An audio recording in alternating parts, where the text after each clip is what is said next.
Break के बाद DD news पर आप देख रहे हैं इस वक्त, और अब बारी आ गई आज की खास चर्चा की। और खास चर्चा आज वक्फ पर हंगामा क्यों, वक्फ संशोधन पर सड़क पर हंगामा क्यों, यह बड़ा सवाल है। वक्फ संशोधन के खिलाफ all India Muslim personal law board का जंतर मंतर पर प्रदर्शन चल रहा है। संसद की संयुक्त संसदीय समिति यानी जेपीसी ने all India Muslim personal law board को भी और तमाम पक्षों को बुलाया था। जेपीसी में सभी पक्षों की बातें सुनी गई थी। लोकसभा अध्यक्ष को जेपीसी के अध्यक्ष जगदंबिका पाल रिपोर्ट भी सौंप चुके हैं। दरअसल गरीब, पसमानदा, महिलाओं, विधवाओं और बच्चों को वक्फ में संशोधन का लाभ मिलने वाला है, लेकिन मुस्लिम पर्सनल लॉ बोर्ड आम लोगों में भ्रम फैलाकर उनको सड़क पर उतार रहा है। सवाल यह है कि वक्फ में सुधार से क्या आपत्ति है और क्यों परहेज है। समय के साथ आम मुसलमानों को फायदा देने के लिए क्यों नहीं होना चाहिए यह संशोधन। देश भर में वक्फ बोर्ड की कई गड़बड़ियां सामने आ चुकी हैं। वक्फ की मनमानी के मामले लगातार सामने आते रहे हैं और लोग विरोध कर रहे हैं। कहीं पूरे गांव पर, कहीं मंदिर पर, कहीं गुरुद्वारे पर दावा किया जा चुका है। और हद तो तब हो गई जब संसद भवन से लेकर ईडन गार्डन तक पर वक्फ के नाम पर दावा ठोक दिया जाता है। और वक्फ के खिलाफ जो करीब 90,000 मामले चल रहे हैं, उनमें 2/3 से अधिक, 60,000 से भी अधिक मामले आम मुसलमानों के हैं वक्फ के खिलाफ। तो ऐसे में वक्फ के कामकाज को पारदर्शी बनाने से क्यों है परहेज, और क्या सड़क पर उतरकर इन सुधारों को रोका जाएगा? ये बड़े सवाल हैं जिस पर आज हम खास चर्चा करने वाले हैं खास मेहमानों के साथ।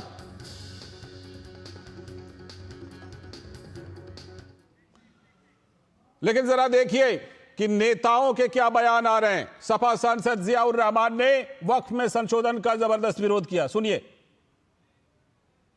अब जगदंबिका पाल जी जो चेयरमैन साहब है, मैं वैसे सम्मान करता हूं, लेकिन वो थोड़ी हमको समझाएंगे कि हमारे समाज के लिए क्या बेहतर है। अब अगर मैं उनसे कहने लगूं कि उनके समाज के लिए क्या बेहतर है, तो ये चीज तो अजीब टाइप की बात होती है। अरे क्या हमारे लिए जो बेहतर है, जबरदस्ती बिल को थोपने का क्यों काम सरकार कर रही है, क्यों हठधर्मी पे अड़ी हुई है। ये जबरदस्ती बिल नहीं थोपना चाहिए। ये जब पूरे समाज के खिलाफ है और एक हिंदुस्तान के अंदर एक विवाद नए को जन्म दे रहा है, जिससे विकास को हटा करके आपस में एक नया इख्तलाफ पैदा हो रहा है, इसके हम पूरी तरह से पुरजोर तरह से मजम्मत करते हैं और इस बिल की मुखालफत करते हैं। पूछा जाना चाहिए जियाउर रहमान से कि जब 1993 में उनके मसलों को संसद ने समझ लिया, तो आज वही संसद उनके मसलों को क्यों नहीं समझ सकती। बहरहाल कांग्रेस नेता इमरान मसूद का कहना है कि यह सरकार सब बर्बाद कर देगी। देखिए, सरकार का जो हमने बार बार कहा है कि 1995 का कानून अपने आप में पूरा था, उसमें कोई कमी होती तो आप करते। आपने तो सारा का सारा ही बदल दिया, पूरा छोड़ दिया आपने। सब बर्बाद करने की तैयारी है, पूरा बर्बाद कर देंगे, कुछ छोड़ेंगे नहीं है। वही 1995 के कानून का हवाला दे रहे हैं। वही AIMM के प्रमुख असदुद्दीन ओवैसी का कहना है कि इस संशोधन के बाद वक्फ बचेगा ही नहीं। दिल्ली में 123 प्रॉपर्टीज हैं जिसको दिल्ली वक्फ बोर्ड कहता है हमारी है और गवर्नमेंट बोलती है हमारी है। पार्लियामेंट सामने की मस्जिद आप देखते हैं ना, वो सरकार कहती है हमारी प्रॉपर्टी है। कल कलेक्टर ऑर्डर करेगा और नोटिस लगा देगा गवर्नमेंट प्रॉपर्टी। वही तो कर रहे हैं। और हिंदू धर्म में, सिखों के धर्म में, जैन धर्म में, बौद्ध धर्म में उनके जो मजहबी बोर्ड्स हैं, उसमें तो कोई उन्हीं का मजहब का नहीं बन सकता है। यहां पर आप कैसे बना रहे हैं फिर, और ज्यादा बना सकते हैं क्या? इससे वक्फ को बचाने का कोई ताल्लुक नहीं है। लेकिन भाजपा के प्रवक्ता शहजाद पूनावाला ने जवाब दिया, कहा कि स्टे के नाम पर अपोजिशन मुस्लिम पक्ष को भड़काने का काम कर रहा है। जो वोट बैंक की दुकान चलाते हैं, चाहे वो AIMPLB जैसी तंजीमें हो या इसे सपोर्ट देने वाले राजनीतिक इसके आका कांग्रेस, तृणमूल कांग्रेस, समाजवादी पार्टी, MIM, ये लगातार वक्फ के नाम पर मुस्लिम समाज को भड़काने की कोशिश कर रहे हैं। पहले ये कहते थे CA आएगा, नागरिकता छिन जाएगी, एक की नागरिकता नहीं छिनी। अब कहते हैं वक्फ आएगा, ज़मीनें और मस्जिदें छिन जाएगी।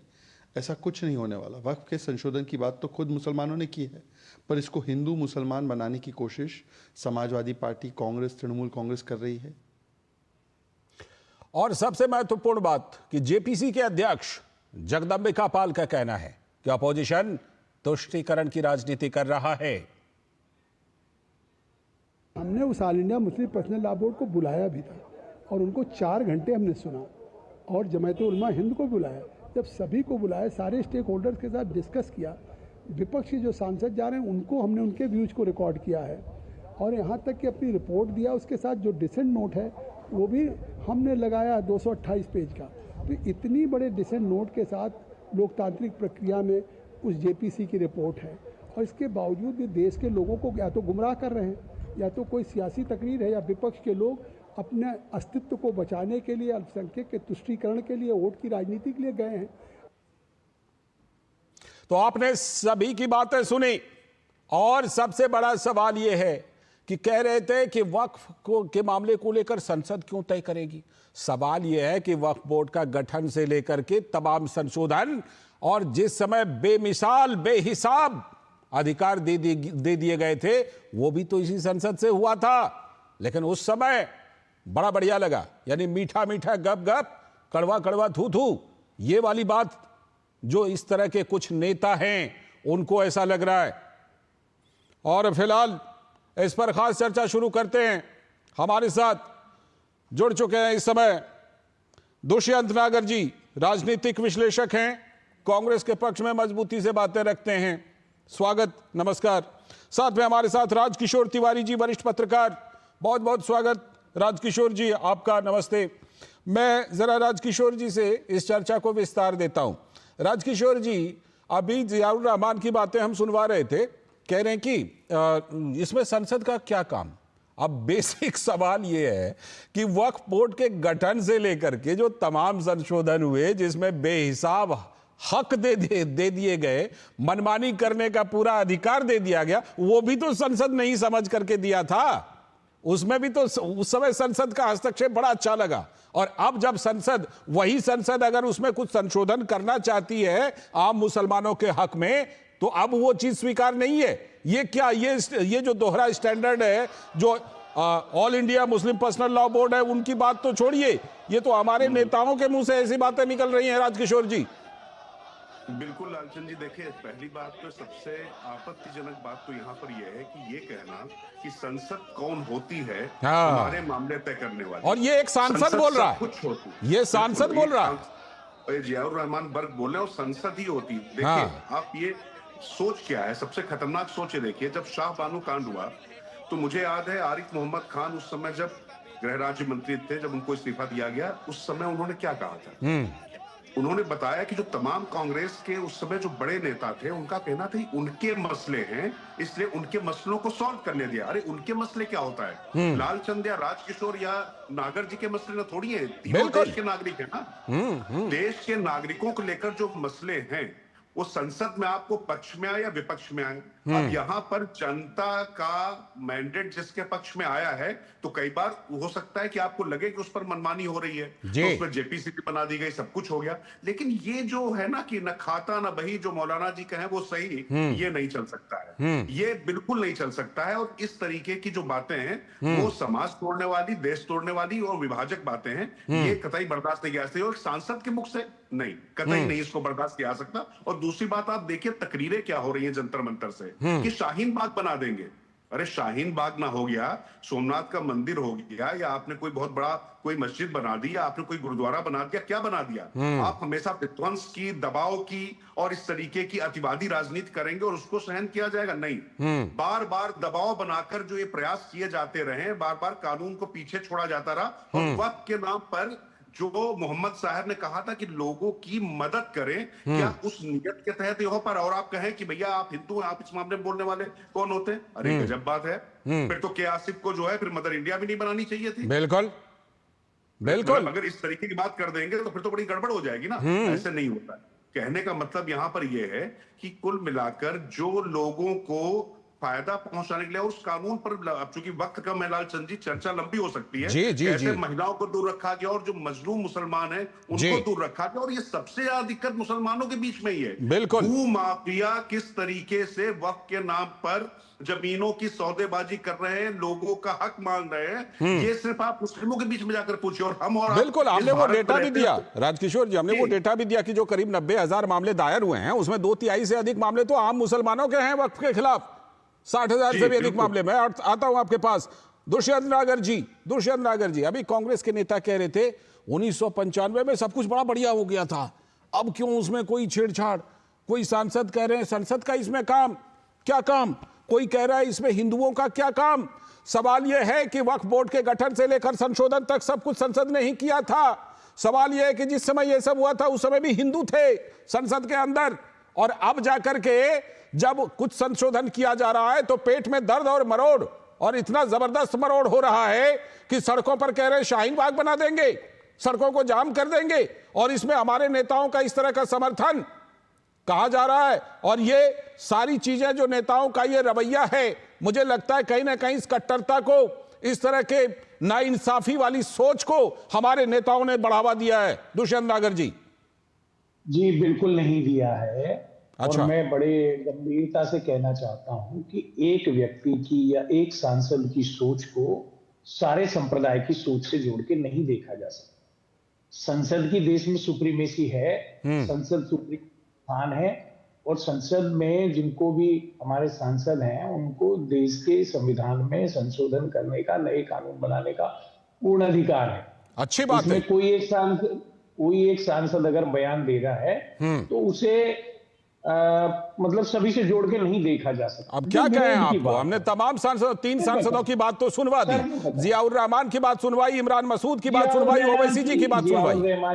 जियाउर रहमान की बात से मैं स्वयं को नहीं जोड़ता, लेकिन जो कांग्रेस पार्टी के लीडर हैं जो कह रहे हैं उनकी बातों को गंभीरता से लिया जाना चाहिए। उन्होंने क्या कहा कि भाई कुछ गवाहों को तो आपने बुला लिया, कुछ गवाहों को आपने बुलाया नहीं। दूसरा वो क्या कह रहे हैं कि भाई आपने खंड दर खंड जो एक परंपरा है चर्चा करके रिपोर्ट की, उसके बाद आप इसको प्रस्तुत करते, लेकिन आपने क्या है अपने तरीके से बिना चर्चा कराए अपने तरीके से रिपोर्ट को बना के। दुष्यंत नागर जी, मुझे अच्छी तरह याद है कि इस सारे प्रोसेस को पूरा करने के लिए जेपीसी को अतिरिक्त समय दिया गया, उसका समय बढ़ाया गया। एक सेशन में, पिछले सेशन में आना था, लेकिन उसको अगले सेशन तक बढ़ाया गया। लोकसभा अध्यक्ष ने उसकी स्पेशल परमिशन दी। ये सारी चीजें हमारे आपके सामने हैं। सर, अगर सरकार की मंशा ठीक है तो पुनः भेज दीजिए जेपीसी के लिए। लीजिए। अब ये जेपीसी जिंदगी भर एक मुद्दे पर जेपीसी ही खेलते रहे क्या हो गया जी? 15 दिन लग जाएंगे, 1 महीना लग जाएगा। यही तर्क तो उस समय दिए थे जब 3 महीने के लिए बढ़ाया था जी। लेकिन गंभीरता के साथ सरकार को बड़ा दिल दिखाते हुए, अब कितना बड़ा दिल दिखाएं जी, उनको जोड़ते हुए आगे बढ़ना चाहिए। देखिए, फिर तो ये टालने वाली बात हो गई दुष्यंत नागर जी। टालने वाली बात और नहीं क्या, है, सर, मैं और क्या फिर ये बताइए, पर्याप्त समय दिया गया, समय बढ़ाया गया। रायसीना का जो आपने चर्चा की, प्रधानमंत्री के ऊपर चर्चा की, अगर आप विपक्ष की बातों को जोड़ेंगे, उनके संशोधनों को, उनके विचारों को अपने साथ इंडोर्स करेंगे तो देश और दुनिया में अच्छा मैसेज किया है ना दुष्यंत नागर जी। लेकिन वो अटकाने, भटकाने और लटकाने के भी खिलाफ तो हैं। अटकाने, भटकाने और लटकाने के खिलाफ हैं कि नहीं, वो नहीं होने देंगे। अटका रहा है ना साहब, कोई भटका रहा है ना कोई लटका रहा है। वही हो रहा है जी दुष्यंत नागर जी, वही हो रहा है। मैं आता हूं, लौटता हूं। राजकिशोर जी, किस तरह से हमने देखा एक्सटेंशन दिया गया था, अब कह रहे हैं और 15 दिन दे दीजिए, और 20 दिन दे दीजिए। तो ये लटकाने, भटकाने, अटकाने वाली बात नहीं है, ये टाल मटोल करने वाली बात नहीं है क्या? देखिए लालचंद जी, यहाँ पर आप 15 दिन नहीं 15 साल भी दे दीजिए, लेकिन वो जिनको नहीं मानना है वो नहीं मानेंगे। सच बात। वो बहुमत की बात या जो कानून की बात नहीं मानी, उन्होंने कानून अपने हिसाब से अपनी सुविधा के मुताबिक उसको तब्दील करवाया है, और ये अब उनको लगता है कि उनके अधिकारों में ये अनावश्यक हस्तक्षेप है, उनको ऐसा लगता है। जबकि जिस तरीके से वो, मैं उसको कहूंगा ड्रैकोनियन लॉ था, जो वक्त को जिस तरीके से असीमित अधिकार दिए गए हैं, वो अपने आप में इस तारीख का एक बहुत गजब मामला था। वो इतनी ताकत आप किसी संस्था को कैसे दे सकते हैं कि जो कलेक्टर या जज कहीं पर भी कोई सुनवाई ना हो सके, जो उन्होंने कह दिया वो हो गया, ऐसा नहीं हो सकता है किसी भी कानून वाले मुल्क में। मुझे नहीं लगता इस तरीके का कानून हो सकता। और दूसरी बात है, जो बात अभी दुष्यंत जी कह रहे थे कि कांग्रेस, तो कांग्रेस से भी इमरान मसूद ने जो कहा वो भी सुनना चाहिए। वो कांग्रेस से ही थे। और इमरान मसूद ने अगर गलत कहा तो उसका खंडन करना चाहिए कांग्रेस की तरफ से। और इमरान मसूद कह रहे हैं कि सब बर्बाद कर दिया। अब सब बर्बाद कर दिया, मैं क्या कहूं। हाँ, निश्चित तौर से जो वक्त का जो मौजूदा स्वरूप है उसको बर्बाद होना ही चाहिए, उसको नेस्तनाबूद होना चाहिए। और वक्त क्या, किसी भी संस्था के पास अगर इस तरीके के असीमित अधिकार हैं जो किसी भी मजलूम की सुनवाई न कर सके, और मैं फिर आपसे कह रहा हूं, इसको हिंदू मुस्लिम बनाने की आवश्यकता नहीं है। बिल्कुल नहीं। की संपत्ति से सबसे ज्यादा अगर कोई पीड़ित और प्रताड़ित है तो वो मुस्लिम समुदाय के लोग ही हैं। और आप अगर ये कह दें कि नहीं, हम मुसलमान जो हैं अपने मामले आपस में देख लेंगे, ऐसे हिंदू कह देंगे, ऐसे सिख कह देंगे, ऐसे ईसाई कह देंगे, नहीं, ये मुल्क ऐसे नहीं चल सकता है। मुल्क संविधान से चलेगा, कानून से चलेगा। और जो सबके अधिकार हैं उनकी सुरक्षा करना इस संसद का, सरकार का और हम सबका दायित्व है। उस पर खुलकर बात करनी पड़ेगी। इस तरीके से इन चीजों को स्वीकार बिल्कुल बिल्कुल वही खुलकर हम चर्चा कर रहे हैं। और हाँ, आ रहा हूं दुष्यंत नागर जी, आप जवाब दीजिएगा। मैं एक चीज और जोड़ देता हूं, जब राजीव गांधी जी की सरकार थी तो सरकार कुछ मुट्ठी भर कट्टरपंथियों के आगे झुक गई शाहबानो वाले मामले में। इस समय सरकार तो नहीं है, लेकिन जो मुस्लिम पर्सनल लॉ बोर्ड सड़क पर उतरा है उसको लेकर के कांग्रेस समेत विपक्षी पार्टियां उनको समर्थन कर रही हैं। सवाल तो उठेगा। देखिए, मैं बड़ी विनम्रता के साथ ये कहना चाहता हूं राजकिशोर जी से कि भाई, जिस तरह से अन्य धर्म की धार्मिक संपत्तियों को मैनेज करने के लिए कानून बने हैं, उसी तरह का बनाइए आप। कहां? नहीं, तथ्यात्मक रूप से आइए यहां पर। कहां है इस तरह का जो है, इस तरह का कौन कौन से धर्म के लिए, जरा बताइए। नहीं, देखिए, मैं विशेष रूप से किसी धर्म का नाम क्यों, जब हम इस्लाम धर्म के लिए वक्फ बोर्ड का नाम ले रहे हैं, वैसे आप बता दीजिए ना कि बौद्ध धर्म के लिए ये बोर्ड है, जैन धर्म के लिए ये बोर्ड है, इस तरह से बता दीजिए ना आप।